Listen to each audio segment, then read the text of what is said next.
Okay, the schools, speaking of education and teaching people where they are, the schools, are you currently teaching? No, I retired from my last teaching assignment last year. I retired from Cornell after 17 years there in 87, and then 87, 88 I taught at Al-Azhar University in Egypt, and I retire for good now from teaching. I'm doing more back Were to you research. allowed, I guess maybe the wrong term, but were you allowed this freedom to, this kind of eye-opening information within the context of your teaching years at 17 years at Cornell? Yes, because Cornell got African Studies Center. If I was teaching on the main campus, I would have catch hell. As it stood, I took catch hell. But Cornell had Africana Center, which was 100% faculty and administration at one time. Now I saw where they got one European girl who's the administrator's assistant or something like that, and I understand one person. But for Cornell, the time I was there, it was an Africana Studies Center was predominantly under Dr. Turner, an African administration.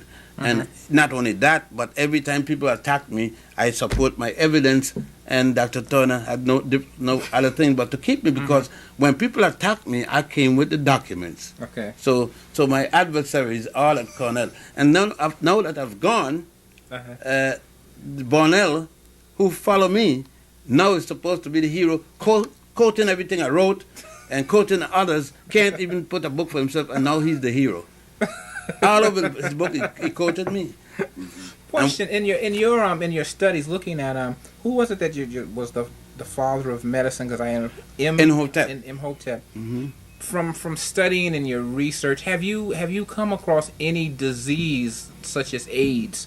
No. That's transcended, or say a resurgence from something as you can see. There's nothing that was said in the papyri, the different papers, by those ancient Egyptian, Sudanese, Ethiopian physicians that suggest such a plague as AIDS. AIDS is a plague, but to me, it's a man-made plague. Okay. I am fully convinced, because virus don't just jump up out the basket.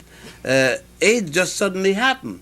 To me, it's a part of germ warfare which got out of hand. You see, the European don't mind killing me.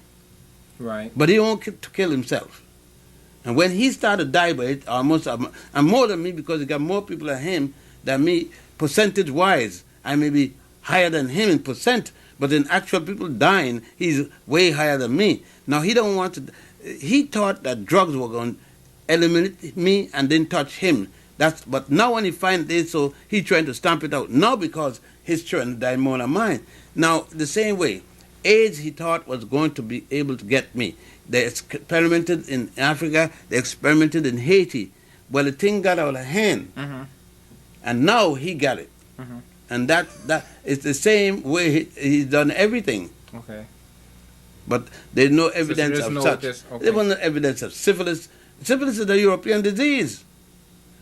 Given to the indigenous people here, given to the African people.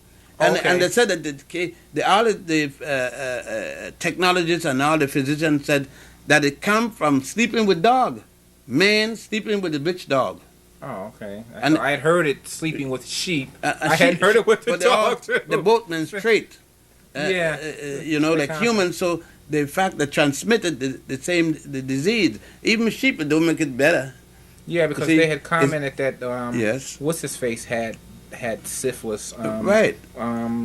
Who's the I was going to ask you about. Well, all the big shots they were carrying for a long time. Europe. The Egyptian guy, Idi Amin. Yeah, the African guy, Idi Amin. They put so much lies on. I mean, they say kill all those people, and the UN couldn't find one person grave who he killed. You mean they did a hatchet job, and Idi Amin, because we are so susceptible to anything that certain Europeans put out against us, especially European Jews, because people don't want to talk the truth. They're afraid of the term anti-Semitism.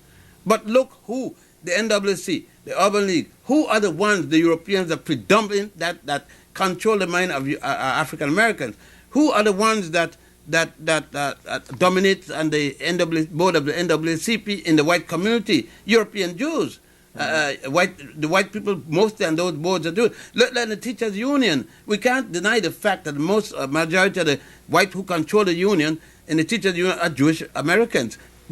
If we run for it, we're scared to say what the records show. Yet they take every attempt to show who is anti-Semitic. They can't call me anti-Semitic because I'm Jewish like any one of them.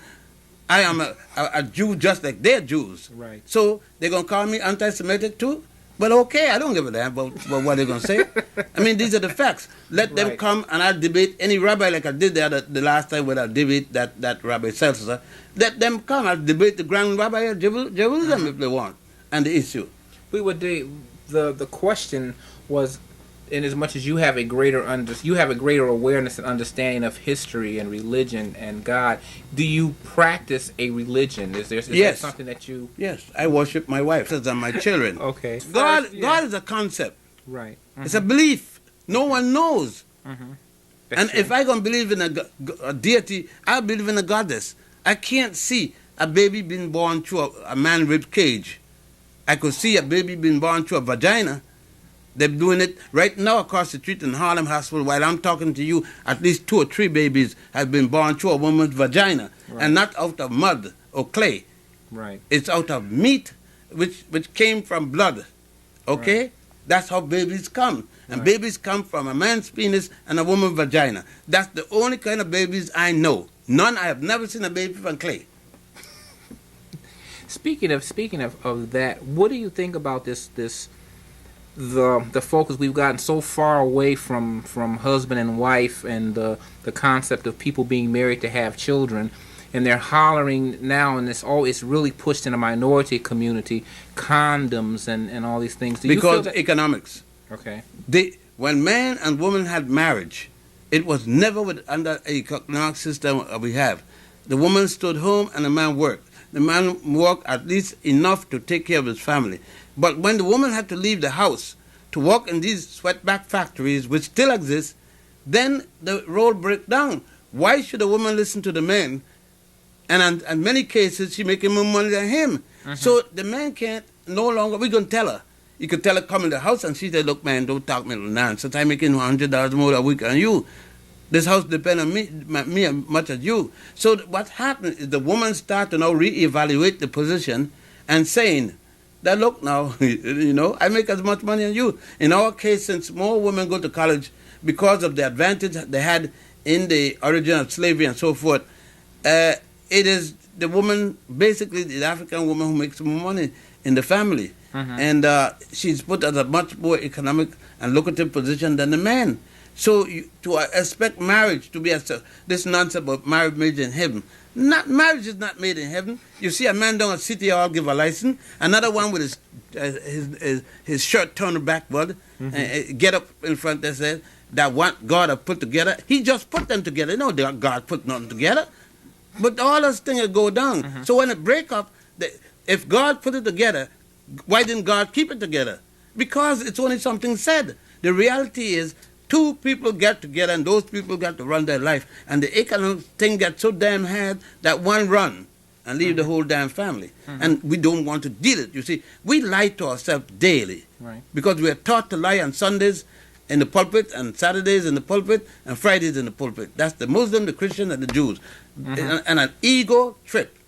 Where do you see the place for organized religion as we know it, the Protestant, the Catholic, all the other things we have now? Do you see a place for it in our society? In the cemetery. Okay. What do you feel? What would you put in place of it? I feel organized responsibility. It doesn't have to be religion. If religion is willing to deal with the truth, willing to deal with human life, rather than trying to sell people a sky pilot flight, then okay. I don't say, remember, I make a distinction between one being spiritual and one being religious. Okay. Religion is based upon prejudice. If you're a Roman Catholic, then you don't have to communicate with a Baptist. If you're a Baptist, then you don't deal with, you follow me, right. Christian Scientists. Right. And religion raises more bias than anything else I know. Right. If you don't believe in God, then everybody willing to kill you or see you killed and don't say anything at all because you don't believe in the concept of God. Then they say they're willing to let you die.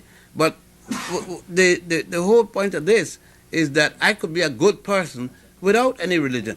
But spiritual, I'm spiritual. You hungry, you come to me. I give you something to eat. I don't ask you what your religion is. I don't care. If you're hungry. Now, religious people go ask, are you Christian? You see, I come in the church and I say, I don't have a place to sleep. The first thing I want to know, am I Christian? Suppose I tell them no. They start to pull back. These so-called missionaries don't come in the neighborhood and do something for the people unless they're going to build a church to make the people Christian. That's my point. They don't do it because they love people. They're liars. They come because they're selling something. They're selling Jesus. So you feel that people can live a spiritual life without being religious. You don't need religion to be spiritual. Okay. What would you constitute a spiritual walk? When people are spiritual. A spiritual walk is when I walk in the street there and see a sister walking with hardly any good shoes and the snow is out there and her child crying, hungry, and I tell her, come sister, here is some food for you and your child, and I don't ask her to go to bed with me. That's a spiritual walk. But I know too many religious people, the big cross, the big this, Morgan David, the big whatever it is, they're going to tell the sister, look, come, get her out to the house, lay with the sister, and scarcely give the child a piece of bread. And then tell her, and Sunday she's a sinner. You're off to, where are we off to now? You say you're on our... I am returning to Egypt where I got residence. If not, I was leaving this... dual residency? Yes, I do. I do the same thing everybody else do. Europeans got dual residency. Jews got dual residence, dual citizen. Why not me? The Jews who fought in the Israeli army, who ran for the Israeli Olympics, and the American citizen. Why not me? I could go to Africa and do the same thing. What about Liberia? I was talking with a youngster recently whose father had been a king or something in Liberia one time. President. Maybe Tubman. There's some Tubman brothers here whom I know very well. They were trying to. He's having a problem becoming citizen. I said that. And I was confused because I thought that Liberia was you had dual citizenship or something.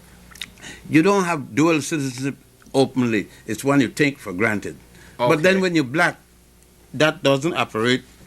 If he was Hebrew, Jewish, he wouldn't have much trouble because he could get any one of the state representative, federal representative in Washington, D.C., and there are a number of them, who would appeal directly to the president for him. Okay. Whereas he's black. You see, we don't network on our blackness. We want to be so purely democratic, and we don't believe in doing anything that is not in the term of the law. After all, we must do it the democratic way, and we don't want to be racist. Why not? Everybody else is racist. Why can't we act a little racist sometimes? No, it makes sense to me.